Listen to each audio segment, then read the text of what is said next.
Assalamualaikum warahmatullahi wabarakatuh. Perkenalkan, nama saya Regina Khairia dengan NPM 2135001, Prodi Sosiologi Agama kelas B. Di sini saya akan memaparkan materi tentang bentuk-bentuk gerakan sosial keagamaan yang ada di Kota Bandar Lampung dengan dosen pengampu yaitu Ibu Dr. Haji Siti Badiah MAG. Langsung saja kita bahas materinya, yaitu bentuk-bentuk gerakan sosial keagamaan yang ada di Kota Bandar Lampung. Pertama, kita bahas pengertian gerakan sosial keagamaan. Apa sih gerakan sosial keagamaan? Gerakan sosial keagamaan adalah dinamika keagamaan masyarakat yang terorganisasi dalam merespon realitas sosial keagamaan dalam rangka untuk merubah atau mempertahankan nilai-nilai atau keyakinan yang ada. Adanya keragaman gerakan sosial keagamaan tersebut berbenturan dan menyatu antara persamaan dan perbedaan. Bentuk-bentuk gerakan sosial keagamaan yang pertama itu yang berbasis gerakan sufisme. Gerakan sufisme ini tersendiri adalah bentuk dari pengalaman religius tertinggi dalam ajaran agama, khususnya Islam. Contohnya, masyarakat perkotaan lebih menimba ilmu lebih tinggi dibandingkan masyarakat perdesaan, karena masyarakat perkotaan dianggap lebih mempunyai ilmu yang tinggi dibandingkan masyarakat perdesaan. Mereka lebih banyak menampung atau mencari materi tentang khususnya ajaran agama. Apa sih yang dimaksud aturan agama itu seperti kewajiban seperti apa? Nah, yang kedua yaitu yang bersifat liberal. Liberal di sini adalah gerakan yang membawa ide tentang modernisme yang berlandaskan pada kesetaraan, hak dan kewajiban kebebasan dalam beragama dan juga pluralisme dalam beragama. Contohnya di Indonesia yaitu JIL atau Jaringan Islam Liberal yang dipimpin Ulil Absar Abdullah dalam buku Islam Liberal Paradigma Baru Wacana dan Aksi Islam Indonesia karya Zuli Qodir. Kemudian yang ketiga adalah gerakan sosial keagamaan yang bersifat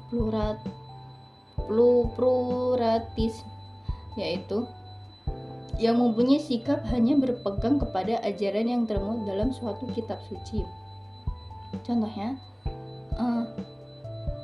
ajaran agama Hindu Buddha itu memang ada kitabnya tersendiri. Nah, ajaran agama Islam ini berpegang teguh kepada kitab suci yaitu Al-Quran, sehingga apa yang kita lakukan, apa yang kita perbuat itu ada di dalam Al-Quran, yaitu kitab suci umat Islam.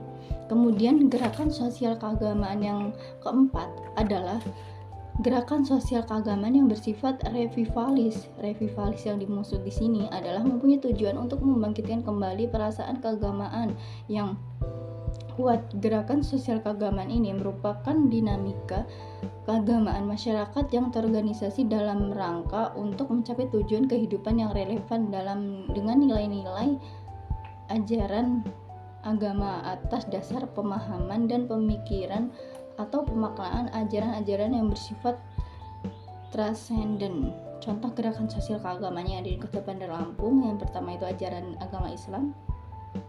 Itu ada di Masjid Al-Furqon. Masjid ini adalah masjid yang menjadi pusat kegiatan keagamaan umat Islam yang ada di Kota Bandar Lampung. Masjid ini menyelenggarakan 5 kali sholat berjamaah serta pengajian rutin setiap malam Jumat. Kemudian yang kedua itu ada Gereja Santo Yohanes, atau gereja ini menyelenggarakan gerakan sosial keagamaan yaitu kebaktian mingguan yang dihadiri oleh jamaah Kristen dari berbagai dominasi masyarakat yang ada di Kota Bandar Lampung ataupun di luar Kota Bandar Lampung. Kemudian yang ketiga itu ada Putra Agung Parama Dharma. Tempat ibadah Hindu ini menjadi pusat kegiatan keagamaan bagi umat Hindu di Kota Bandar Lampung. Tempat ini juga dibuka untuk umum, yaitu untuk mempelajari ajaran agama Hindu dan tradisi lokal yang ada di Kota Bandar Lampung. Nah, masyarakat yang ada di luar Kota Bandar Lampung maupun di Bandar Lampung boleh mempelajari tentang apa saja yang ada di Kota Bandar Lampung. Khususnya untuk gerakan sosial ini ada ciri khasnya tersendiri yang ada di Kota Bandar Lampung. Kemudian yang keempat adalah Vihara Buddha Ratna Mavihara. Tempat ini adalah tempat Hindu, yaitu ini juga menjadi pusat pembelajaran agama Hindu dan meditasi untuk agama Hindu. Sekian materi yang saya sampaikan. Kurang lebihnya saya mohon maaf. Saya akhiri. Wassalamualaikum warahmatullahi wabarakatuh. Terima kasih.